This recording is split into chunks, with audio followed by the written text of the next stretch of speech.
Hello, friends. Today we'll be discussing chapter 10 of class 9 from the text Beehive. This is the chapter called Kathmandu, which has already been covered by Dr. Kumar Parag. So I'll do the two companion poems, one by William Wordsworth and one by William Shakespeare. My name is Dr. Amit Ranjan and I teach at RI Bhubaneswar. So let us have a look at these poems. The first one is called A Slumber Did My Spirit Seal by William Wordsworth, who is one of the most important romantic poets of the 19th century and, well, one of the greatest poets in history as well. It is ironic as well as pertinent that we are doing two poems which deal with the matter of death when we are surrounded by a pandemic in the world and suddenly we are aware of the idea of death. Especially at your age, one does not think much about it, but suddenly you're hearing a lot of news and there is a lot of fear. And this is a subject that lots of writers and poets have mulled upon for centuries and written very interesting, very beautiful poems also on this subject. So let us have a look. A Slumber Did My Spirit Seal by William Wordsworth. William Wordsworth is one of the greatest romantic poets, born 1770, lived up till 1850. Long life. And here's the poem. A slumber did my spirit seal, I had no human fears. She seemed a thing that could not feel the touch of earthly years. No motion has she now, no force, she neither hears nor sees, rolled around in earth's diurnal course with rocks and stones and trees. So let us go back to a line-by-line explanation. As you can see, it's got a sweet, melancholic, somber tone. It's not staccato. It's not furious, it's quiet. And this kind of intonation is called euphony. So eu is for anything that's good, phony for phonetics, sound. So it's euphony in a way is good sound, sweet sound. So despite the fact that it deals with a very somber matter, it's couched as a sweet melancholy song. Let's look at it line by line. A slumber did my spirit seal. So the word slumber means sleep. So a sleep sealed my spirit and I had no human fears.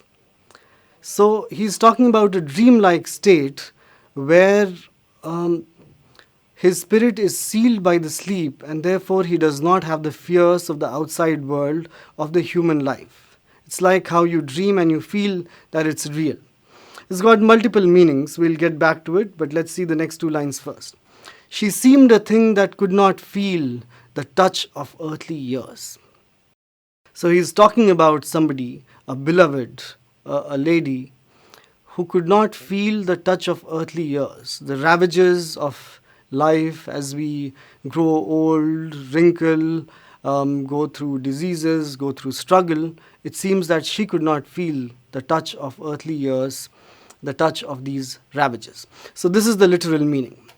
Now let's dig a little deeper and see what the poet is trying to say here. So, a slumber did my spirit seal, I had no human fears, could either refer to the fact that we are so engrossed in our daily lives that we take disease and death for granted, that we do not really think about them till it strikes. And then there is the image juxtaposed. Juxtaposition is placing two images together. So there's the image of the poet who is taking life as it goes by, and there is the image of a girl who could not feel the touch of earthly years. So she is kind of transcendental, she is kind of above all these things. Now, either it's a contrast that in living life day to day, I was not thinking about human fears. And there is the image of this girl who cannot feel the touch of earthly years, which means she is so beautiful, or she is dead, and which is why she cannot feel. Other way round, if we look at the first two lines again, it could have a different meaning. That because this girl is dead, my spirit has been stolen by a slumber. I cannot deal with this reality. And because I have seen death firsthand of a beloved, I had no human fears. So it can be taken either way. A, that I was taking life for granted, and then suddenly I was jolted into this shock. B, that because somebody close died, I had overcome all human fears regarding this. So both explanations are valid as long as you logically argue for it. Also, um, falconry or hawking, like that is that people used to have pet hawks or falcons, and falconry was a favorite sport throughout Europe. So they would have pet hawks, they would train them, and the hawks would go and hunt little squirrels or rabbits, and so on and so forth. And so what they would do, because the hawk were wild and the falcons were wild, they would blindfold these eyes of these hawks to tame them gradually, and this was a part of the training. So probably there's a reference in sealing the spirit to falconry, like our wild being, our wilderness is tamed gradually as we get trained, as we get socialized into life, and so on and so forth. And so instead of I, the writer is using spirit. So that's a very creative use of language, to use spirit instead of I. And so a sleep, a kind of a otherworldliness, either it's daydreaming or it's real sleep, so it can be metaphorical sleep or real sleep, has stolen or sealed my spirit. And in that state, I have no human fears, either because the writer is dealing with the death of a beloved, and so he has overcome human fears because he has seen the ultimate reality, or that the writer had, or this character had so far taken human life and death for granted, and suddenly this news has kind of made him aware. Let's look at the next stanza. No motion has she now, no force. She neither hears nor sees, rolled round in earth's diurnal course with rocks and stones and trees. So this affirms, the second stanza affirms that the beloved is definitely dead. And we see a negative use of language, a negative use of activity. No motion has she now. There is no motion. So passivity is being introduced through a negative. No motion, no force. She neither hears nor sees. So with every growing information in this poem, we see that the passivity of this girl. And so through a negative use of language, he reinforces the idea of death. And so this idea is called tautology. Tautology is repetition. Repetition is used to great effect in lots of poetry and music, especially if you listen to Sufi Qawwali in India. There's a lot of repetition of the same idea till so that it becomes a chant, so that you reach a trance-like state. And this is what the poet is trying to do over here, digging into the idea and drumming it into the reader's head, that she has no motion, no force, she cannot hear, she cannot see. And then eventually, the last two lines are very interesting. That the first two lines of the poem, as we saw earlier, introduce the writer whose spirit has been sealed. The next four lines are about the death of this girl. The first two lines, slowly, we are not sure. The next two lines, very clearly. And the last two lines of the poem are a sort of a redemption. Rolled around in earth's diurnal course. Diurnal is the longest polysyllabic word. Multiple syllables have been used in this word, in this poem. So the only word which is polysyllabic, rolled around in Earth's diurnal course. So the Earth is revolving, and so is she, along with the rocks and stones and trees. So she has become part of the nature. She is no longer distinct from the nature, no longer a human being negotiating with nature, but she is part of the nature. And so, even though it's a melancholic, sad poem with great pathos, but in the last two lines, we see that there is a sort of redemption where a dead person becomes a part of the nature. So one is very much a part of one's mother, if the earth taken as a metaphor for mother.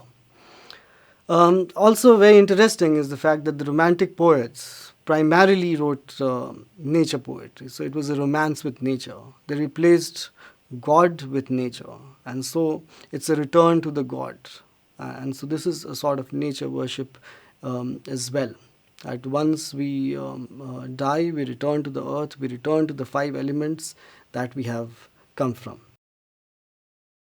Okay, so let's look at the form and the structure of this poem. The rhyme scheme is A, B, as you can see. Force, course, seas, trees. And the first stanza, seal, feel, fears, years. The two quatrains. A quatrain is any stanza that contains 4 lines, quat, 4. And the lines alternate between iambic tetrameter and iambic trimeter. So these are slightly difficult concepts to understand, but I can try to make it simple, which is that there are 8 syllables in the first line, 6 syllables in the next one, alternatingly. No motion, has she now, no force. So four syllables which are voiced, 4 syllables which are not unvoiced. The second line is shorter, which is 3 meters. She neither hears nor sees. Right. Euphony, we have already discussed that the tone of the poem is sweet. So the phonetics of it is sweet, despite the fact that it's talking about a very melancholy issue. In terms of the form of poem, what kind of poem it is, it's a nature poem because there's a return to the nature. There's a return with the rocks and stones and the earth's daily motion. It's a lyric poem. It's supposed to be sung. It's an elegy. Elegies were poems written for the dead in their praise. It also follows the form of folk ballad, which is the folk songs that were sung in the countryside of England. It also follows that form. So there's a lot packed into this 8 lines, as you could see. We've already seen all these things, but just to repeat, the spirit is switched for eyes, taking the idea from falconry, and so there's a very creative use of seal. And so for all of you who are aspiring to be writers and poets, this is how creatively language is used. Even though you use simple words, you use metaphors which are not used generally. And so instead of closing of eyes, here Wordsworth talks about closing of the spirit. We already discussed tautology, how through no motion, no force, cannot hear, cannot see, and so on and so forth, the idea is drummed into the reader's head that this beautiful girl is dead. And then the idea of passive act as redemption, that despite the fact that this girl would now be merely earthly remains rotating around with earth, but there is redemption in that we become one with nature from which we came. And the idea of nature as God as well. So here a little point that by 18th century, religion's hold over Europe had become weaker, and primarily there was a lot of corruption in the church, and people had lots of difficulties. And so in the New World, the poets and the writers were looking for replacement, or rather replacement of the church, not of God. And so it's in nature that they found great solace. So that's one of the hallmarks of romantic poetry. So this is one of the 5 Lucy poems. There's no clarity as to who Lucy is, but there are 5 of these poems. We do not have time to go into all of them.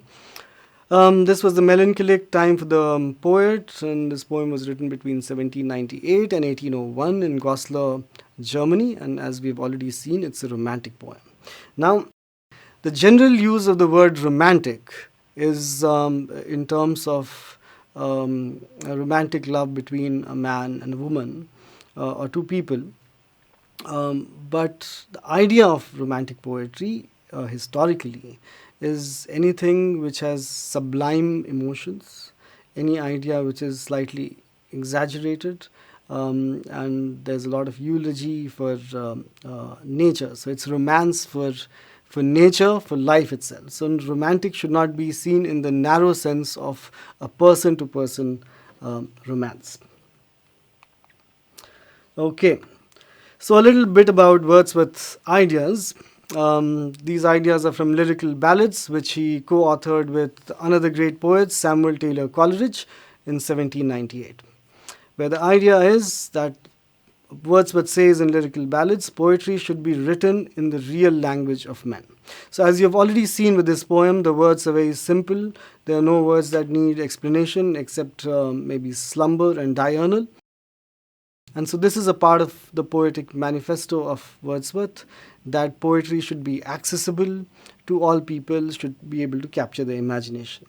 Another point that he makes is poetry is the spontaneous overflow of feelings. It takes its origin from emotion recollected in tranquility.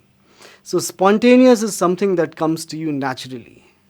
That you're sitting at a place and a sudden flash of thought comes to you, you're sitting by a waterfall, a sudden flash of thought comes to you, and so on and so forth. And it takes its origin from emotion recollected in tranquility. So you've been at the waterfall, and then you recollect your emotions from that tranquil time, from that quiet time, and sit down and write that poem. So it's a very interesting idea of how naturally feelings flow to us and we write about them, and that becomes poetry. However, this should be taken in its context and also with a pinch of salt, because you cannot just write anything and that will become poetry. Any thought that it has got a form, it's got a structure, as we saw.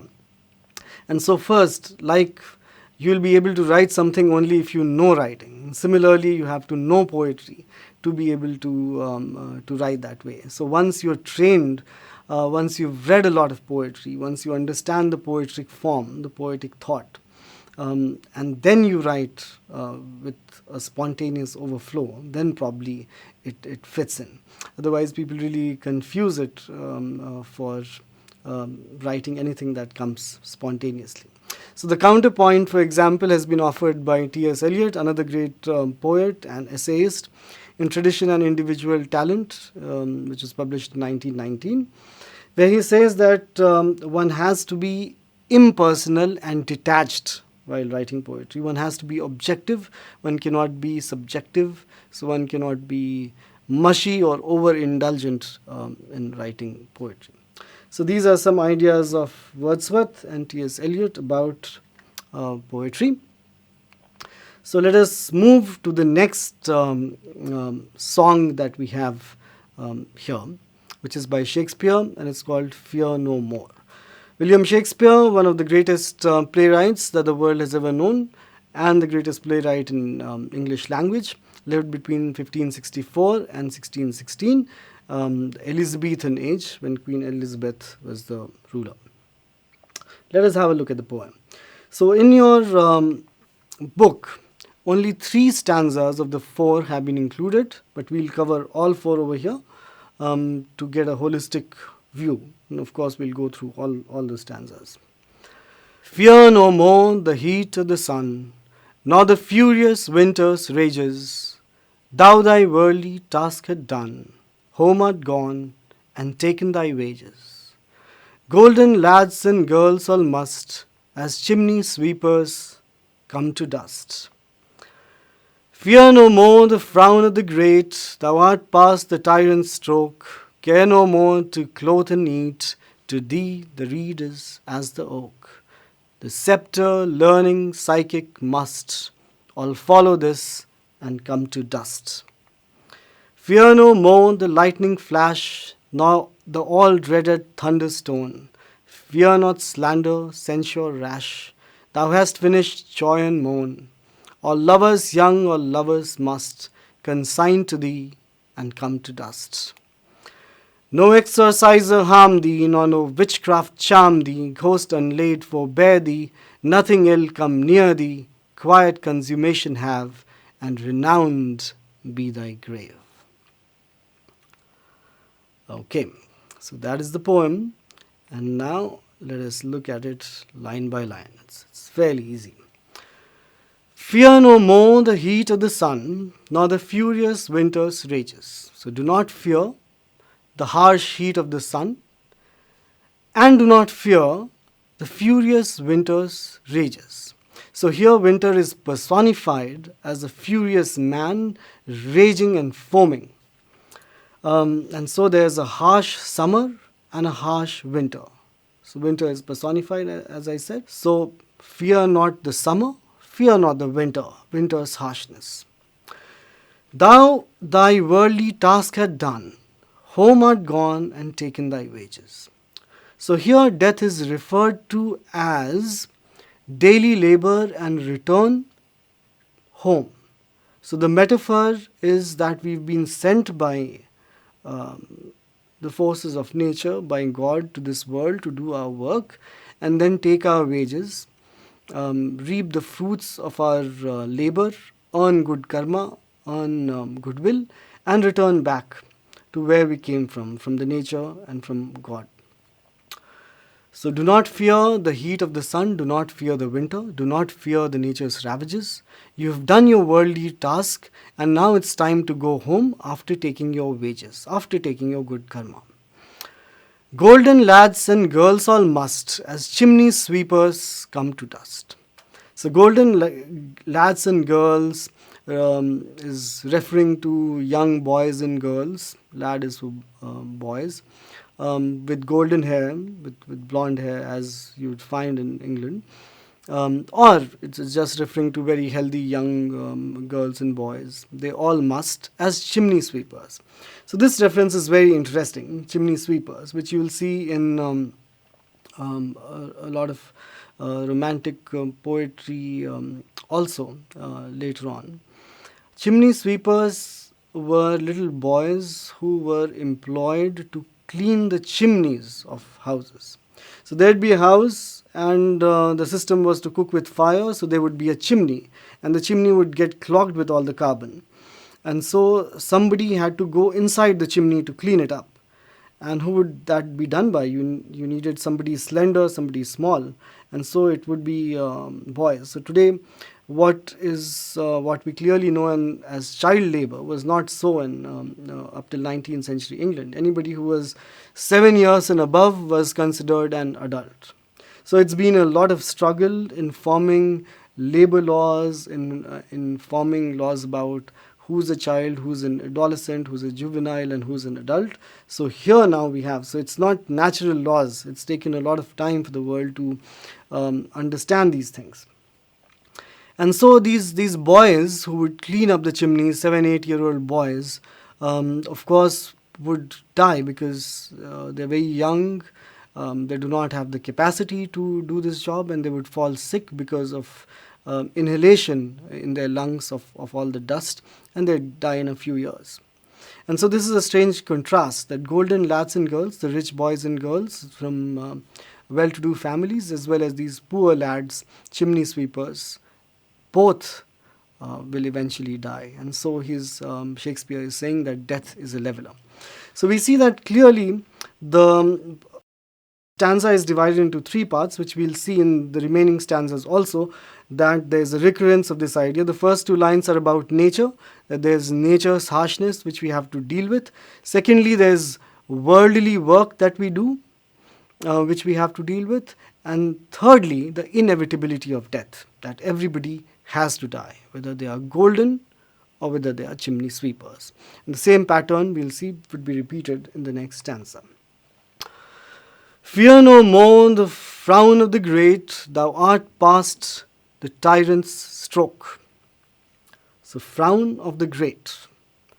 So, great leaders, kings who frown upon you. So, if they're displeased with you, they can harm you. And this routinely happened. You would have read many kings and tyrants and dictators stories that if they are displeased with anyone, you'd be in for a tough time. You could get a death punishment. Thou art past the tyrant's stroke. So tyrant is somebody who rules with an iron hand and also does not really care for human values. And so the same idea is repeated, the frown of the great and the tyrant's stroke. The tyrant's stroke is probably the stroke of a sword. So when you're living under a ruler who's despotic, your life is really under trouble. You have to think what you say, and freedom of expression is curtailed, as was in all of medieval Europe and England. So you should not fear the despotic ruler's wrath, anger, stroke. Care no more to clothe and eat, to thee the reed is as the oak. So you should not be bothered about how you will clothe yourself, how you will eat. To you, the reed is a grass reed, a thin reed, and oak is an oak tree which is really thick with a lot of girth, a lot of weight. And so to a dead person, whether it's a grass or thick wood, it does not matter. It matters to the living people. The scepter, learning, physic must all follow this and come to dust. So here, this is called synecdoche, where one part of something represents the whole. So scepter is a wand that the kings used to carry as a symbol of authority. So scepter represents the king over here, learning represents teacher or a scholar, physic is a doctor. And so the king, the scholar, the doctor, all must follow these rules. That at some point of time to them the reed and the oak will become the same and they would not need to worry about clothing and eating. So once again, the same pattern. The first two lines deal with one subject, the tyrant stroke, and the second part deals with our negotiation, our struggles with nature, and the third part, the inevitability of death once again. Third stanza. Fear no more the lightning flash, nor the all-dreaded thunderstone. So do not fear the wrath of nature again. When lightning strikes, people hide, animals hide. Do not fear that. Do not fear the thunderstorm. Do not fear the thunderstorm that accompanies with light. So first part again is nature. The second two lines, fear not slander, censure rash. So do not fear the slander, the abuses that the society gives you or it censures you. Censure is chastising you, scolding you, punishing you for what the society thinks is wrong or what people around you think is wrong. So rash, censure, slander, abuses, do not fear these things. Thou hast finished joy and mourn. So the time for joyfulness and mourning, for both happiness and sadness is over in death. All lovers young, all lovers must consign to thee and come to dust. So we have seen in the previous two slides the categories of scepter, king, learning, teacher, physic, doctor, and before that children rich, children poor. And here the lovers, that the lovers image as you see in films or songs is eternal. It seems that the lovers would live on forever, but lovers also must consign to thee. Must also consign to you, must also go back to you and come to dust. So once again we see the same pattern. Nature, struggle with the world and the inevitability of death. The fourth stanza is different. It is a volta. Volta is the other term that you've heard in this regard is volte-face, which is a reversal, a turnaround. So the first three stanzas deal with death, that you deal with nature, with the world, but death will bring you relief and everybody must return to the earth. After the return to earth has happened, this stanza is about that. No exorciser harm thee, nor no witchcraft charm thee, ghost unlaid forbear thee, nothing ill come near thee, quiet consummation have, and renowned be thy grave. So exorciser is somebody who summons spirits. If you've seen ghost movies, you would see that there's an exorcist who summons spirits, who takes spirits out of ghosts and deals with the problem. So hopefully no exorciser will come to take away your spirit, nor no witchcraft charm thee. So witchcraft also is summoning the spirits. Of course, it's a loaded term because there's also witch hunting associated with it. Lots of girls and women were accused of being witches who consorted with the devil, and therefore they were punished, killed, burnt, hanged, and so on and so forth in medieval Europe, medieval America as well. One of the most horrendous memories of this in history is the Salem witch hunt of 1492, where several girls, 30-odd girls, were accused of consorting with the devil, having pact with the devil in America, and they were all hanged publicly. And so the word witch is always loaded, but we should take it, we should understand the historical context of it. But anyway, so once you are in grave, let no exorciser take away your spirit, nor any witchcraft. Nobody comes and does magic on your dead body, on your spirit, and takes it away, that it lies in peace. Ghost unlaid, forbear thee. So the idea in this line is that people who do not get a proper burial, their ghosts would roam about because they have not been put to rest. So people who have not been buried properly roaming around as ghosts, those ghosts do not come and disturb you while you are sleeping in your death. Nothing ill come near thee.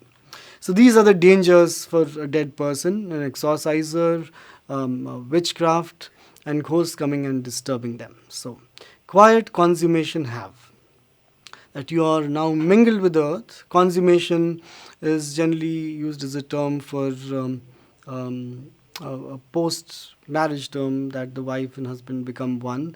And so that same metaphor is used, that the person and the earth have become one, that you have been consumed, both have consumed each other. And renowned be thy grave, that people remember you. People come and pay respect to your grave for the memory of the good deeds that you have done. So that is roughly what Shakespeare wants to say. So he's saying that despite nature's ravages, despite what the world has to give you, in death there will be some sort of redemption, and one should not fear it because it is, after all, inevitable. So we've seen this, but just to reiterate, nature's ravages and vicissitudes. Vicissitudes is change of circumstances, worldly cares of daily lives, and the inevitability of death. This is the scheme in which the poem is largely divided. So also juxtapositioning of the extremes. Juxtapositioning is placing two things side by side. So heat of the sun and winter's rage. Extreme summer, extreme winter. Golden lads versus chimney sweepers. Very rich, very poor. We also saw the idea of synecdoche, scepter, learning, physic, where a part represents the whole. And we saw the idea of volta, of a turnaround in the last stanza, where the first three stanzas keep a certain tone, and the last stanza is the hope that nobody disturbs the departed spirit. And so this song of Shakespeare is taken from his play called Cymbeline. 1611 was the first production of this play, and this is the scene where the person is dead and this song appears. So Shakespeare's oeuvre, his repertoire, his work. Peter Senge has collected 70 songs of Shakespeare. So Shakespeare does not write songs separately, they are embedded in his plays. He also wrote beautiful sonnets. There are 154 of them. He is best known for his plays. There are 39 of them, at least 39 are extant, 39 we know of. And now this song rendered.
Beautiful rendition, isn't it?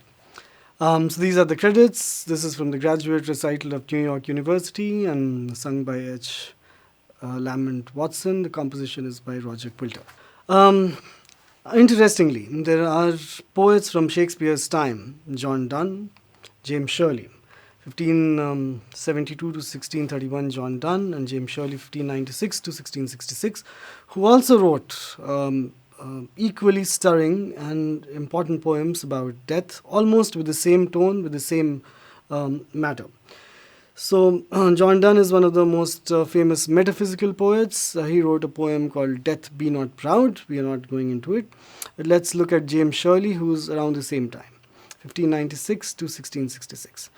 Now, what is the matter here? Why are there three poets of the same time writing about death and so engaged with this idea? Poets of all generations have done this, but we see a multiplicity in this time.